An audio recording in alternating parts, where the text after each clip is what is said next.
Thanks for tuning in to How She Built That. I'm Hazel Stark, your host, and today I'm joined by Alissa Wetherbee, an owner of Axwomen Loggers of Maine. In today's interview, we're going to learn about her business with an emphasis on how she's diversified her revenue streams. So let's jump right into it. Alissa, can you introduce yourself and your role in your business? Yeah, hi. I'm Alissa Wetherbee, and I am the owner and founder and creator and manager of Axe Women Loggers of Maine. Awesome. So can you describe your business and its history? So maybe first, what is your business? What do you guys do? And then how did you come to that? Yeah, so the basic part of our business is we are a team of professional female timber sports athletes. So ladies that you might see competing on ESPN or in the Steel Series, chopping, sawing, axe throwing, log rolling, stuff like that. So we all compete professionally, but then I had put together a closer knit team of women that would also be able to get hired out to do entertainment shows and lessons and stuff like that, as well as competing professionally, just to kind of spread the word of the sport a little bit and to get more women involved in timber sports overall. So I started competing in timber sports in 2000. And I just, over the years met more and more ladies competing. There was very few women competing when I started. There was a handful of us. And we were allowed to compete with the men, but we had very, very few competitions that were actually geared just towards women. So we were chopping against the men and axe throwing against the men. And in some events, that's fine. Like axe throwing, you can, a man or a woman could win that easily. And the same with the chainsawing events. But when you're putting a 100-pound girl up against a 300-pound man chopping, there is a lot of technique, but at the end of the day, he's usually going to beat them. So it's been nice to see over the years more and more competitions geared towards women, or at least if it's a regular competition, there's going to be a women's day and then a men's day, or at least the events will be split up almost 50-50. So yeah, we saw that happening. And so in 2011, I said, I'll take out the loan and buy the equipment if you guys will come with me on the road, and we can get hired to go do competitions and demonstrations and exhibitions and stuff like that. So that was how our business really started off, and then it's grown immensely from there. That's amazing. So it sounds like you already had a passion for those timber sports personally, and then you saw this gap where women didn't have the chance to just compete against other women, and that wasn't super equitable given some of those sports. And so you're like, I wonder if I can start a business based on both filling this need, but also creating this interesting niche in terms of performance and entertainment with by and for women, I guess. Exactly. Yeah, I guess we really started seeing this when we would go to our world championships in Boonville, New York every year. They actually had a women's day on Saturday, and then the men's day was on Sunday. And at 6 in the morning on the women's day, the grandstands were packed. And the competition didn't even start until 1 o'clock in the afternoon. So all these people just sat there all day. It was, I don't know, for whatever reason, 90% of the time, it was always raining. It's like the third weekend in August. So it was always just like a raining, flooded field. And yeah, like the grandstands would be packed on the women's day.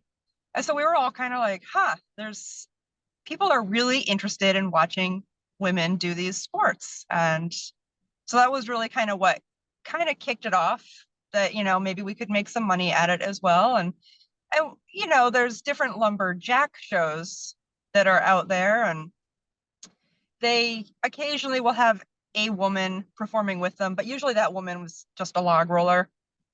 They rarely had women that would be chopping and running the chainsaws. So yeah, we wanted to show the other side of it. And we also noticed that those shows, they were really geared towards silly jokes and bad jokes and making making lumberjacks and the history of logging and logging professionals look really silly. They were all really scripted shows. The guys all wore plaid and suspenders, and every single show was just the same bad script and silly jokes that, weren't really all that funny after you've seen one show. So we wanted to show that these women really are professional athletes, and they also have amazing day jobs. Like we have doctors and lawyers and law enforcement professionals on our team. And then they also, in their spare time, like they train a ton, and they are actually professional athletes in this sport. So that's what we wanted to show. We didn't want to come out and come off being silly. We wanted to show the technique and, how much passion that we have for the sport. And that goes along with the history of logging and forestry and all of that as well, I think. Awesome. Yeah. So it sounds like not just the entertainment value here, like the roots of timber sports, that they didn't just come about to entertain people. They came about for a purpose, right? Exactly. So I wonder if we could do a brief aside on log rolling in particular, because I think many of the average audience might not know what log rolling is and how important that was in Maine's timber industry. And so then, what is log rolling? Tell us about that history a little bit. And I know you have some cool superlatives related to log rolling, if you want to share those as well. Sure. Yeah. So yeah, log rolling, like all of the timber sports events, they all came from an actual work related, an industry related job that lumberjacks were doing in the woods. The underhand chop was to size down the logs to manageable lengths to get them out of the forest. And then the log rolling came into, the men would spend a good chunk of the year getting the logs near a waterway, usually when everything was frozen, and they could haul logs and trees over the frozen ground. They would get them and they would stage them beside a river.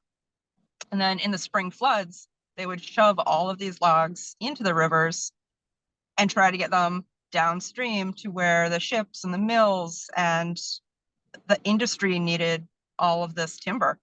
So log jams would happen, and men would have to run out onto these floating jammed up logs. And you had to have good balance. You had to be super fast. They would wear spikes on their boots called corks, and they would end up, they'd go out in the middle. This is also where PVs were invented as well, due to the log drives. That was a major tool. That was also invented right here in Maine. And so, once they would find the key log that was holding everything back, they would get things moving.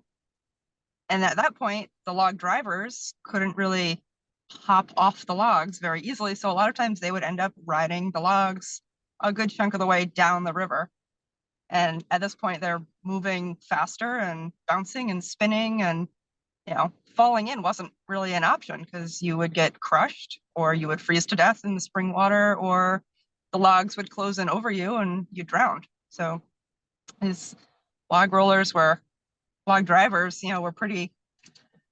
pretty amazing parts of the history. And so then history says that the men would go back to their logging camps and they would say, I can cut this tree down faster than you. I can throw my axe more accurately than you. I can stay on this log better than you. And that's how all of these competitions started. So yeah, that's kind of the history where everyone can trace log rolling back to.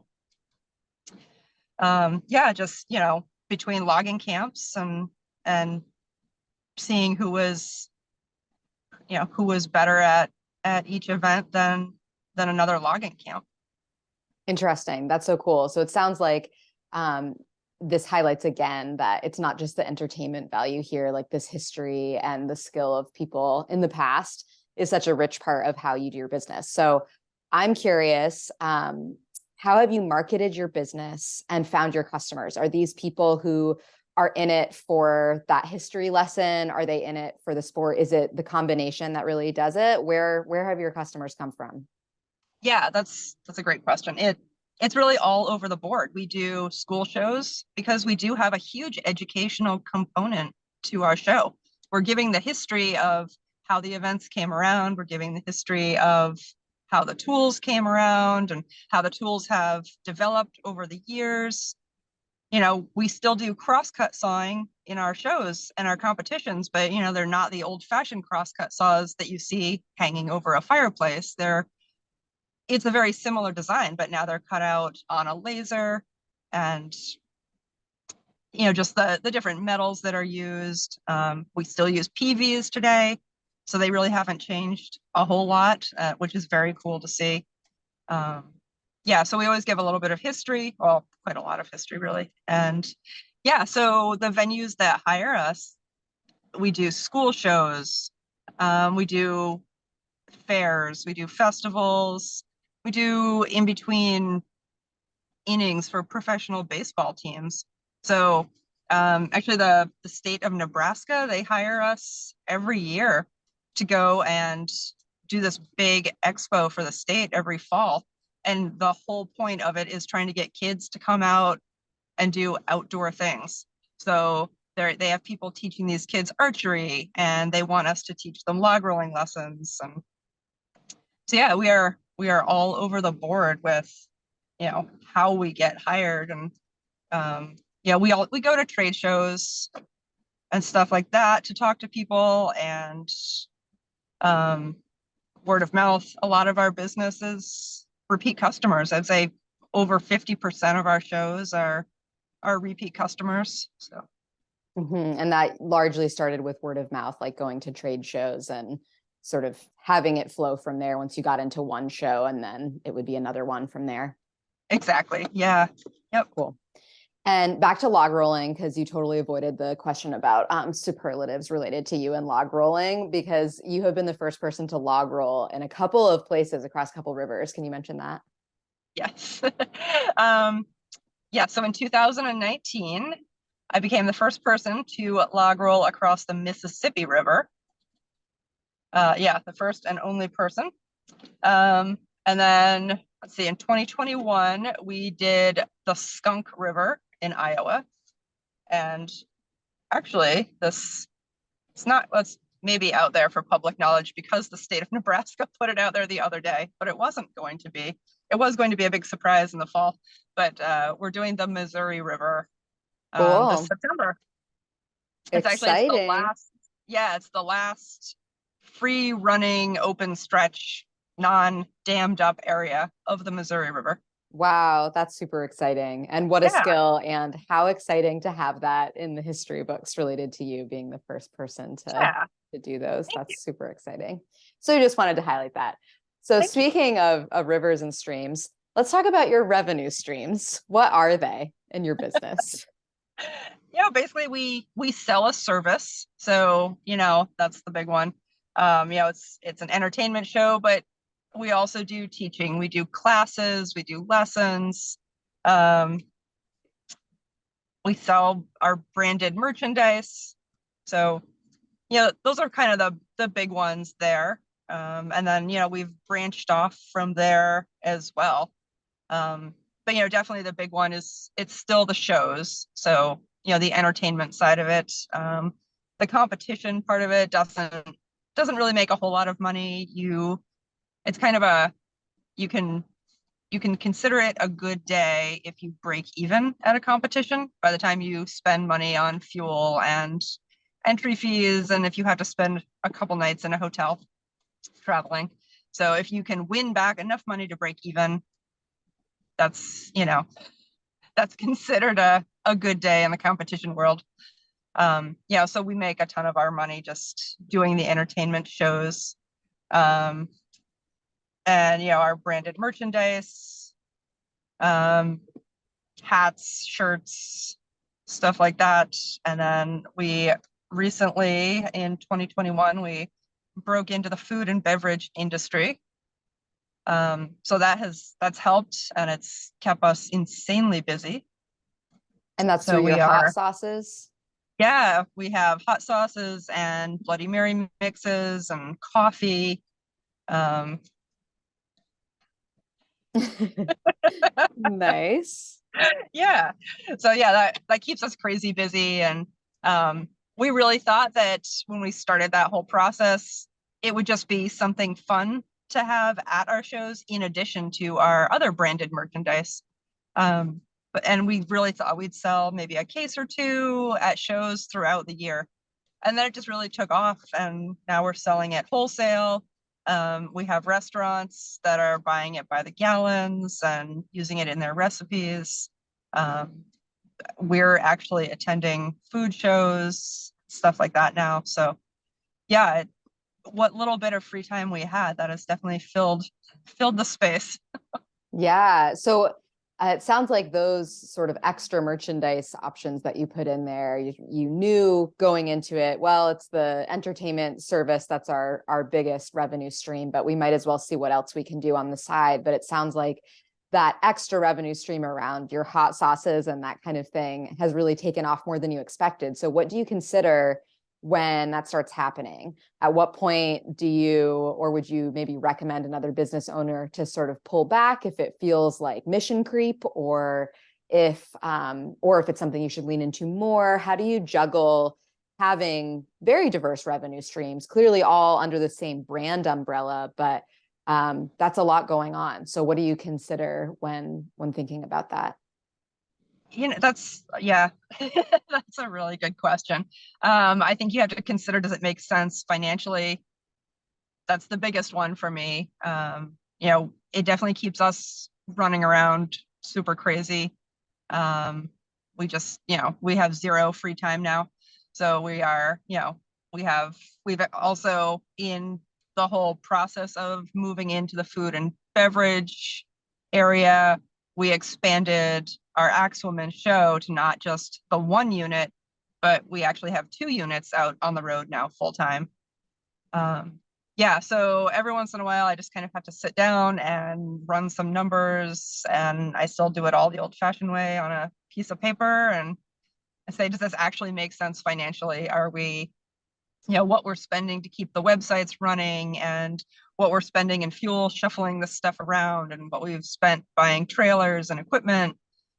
At the end of the year, are we breaking even? Are we getting money back? Like, what parts are we losing money on?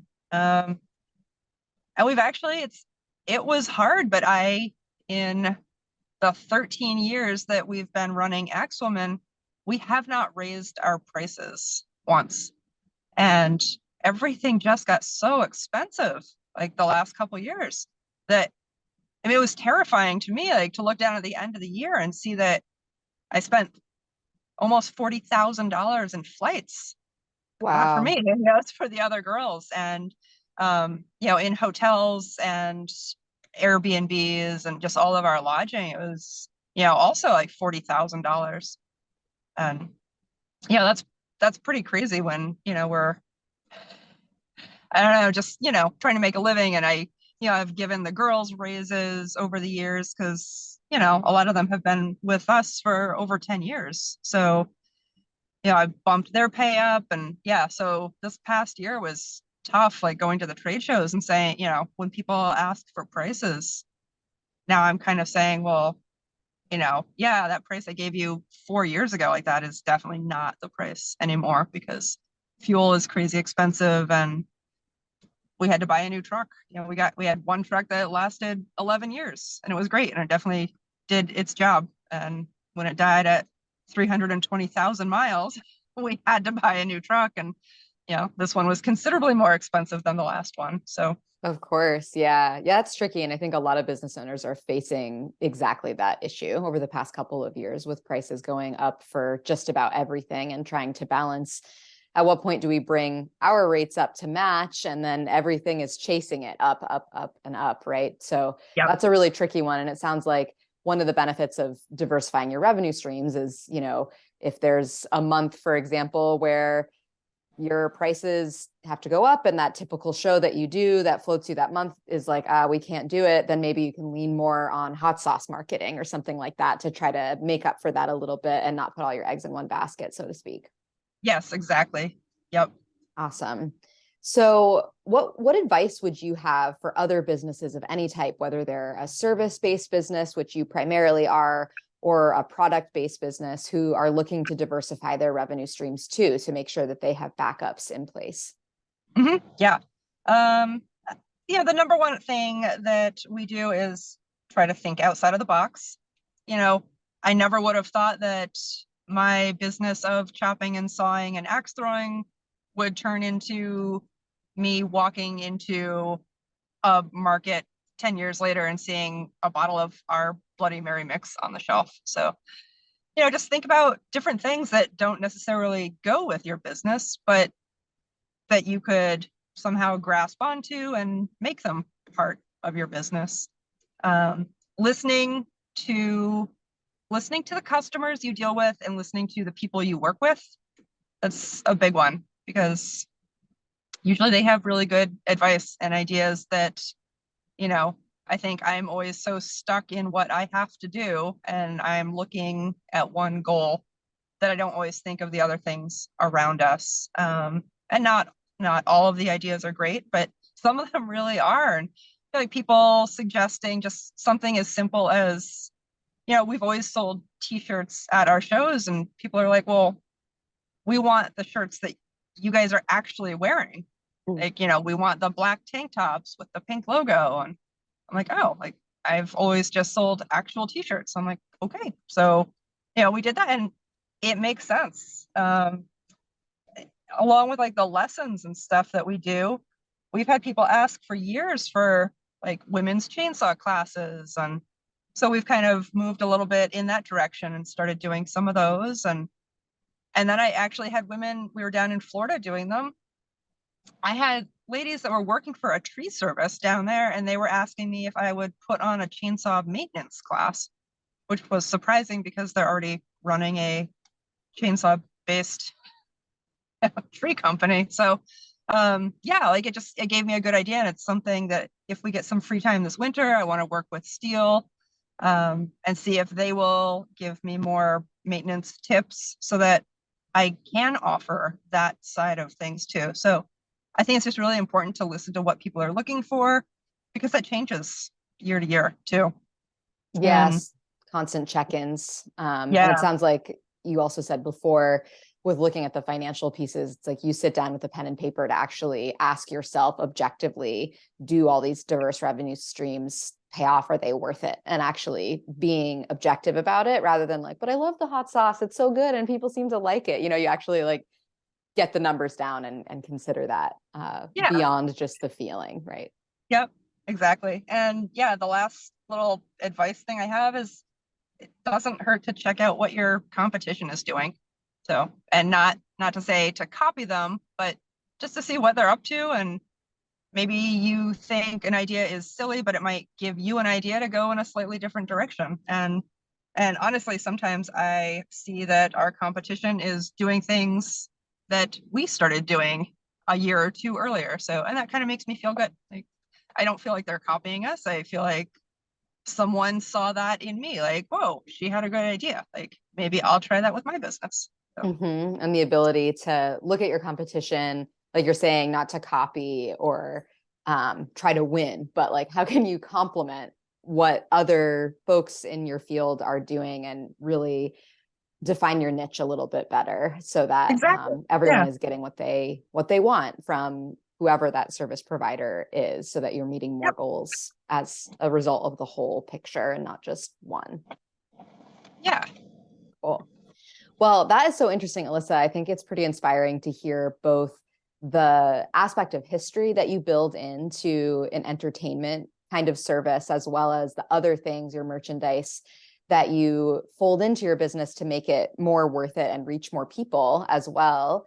And also just what an amazing woman you are to be doing this business, and you're both working on the business and in the business, which, we all know there's that difference. Like there's the manager and the people who perform, but you're doing a little bit of both, or a lot of both, as it were. And right now, case in point, you're on the road as usual, out of your car, making it all fit in. So really inspiring stuff. Thank you for the advice and the story about Axewomen Loggers of Maine. Is there anything else you want to add or close with?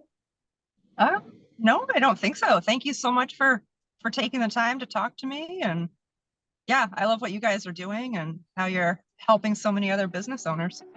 Awesome. Well, thank you, Alyssa.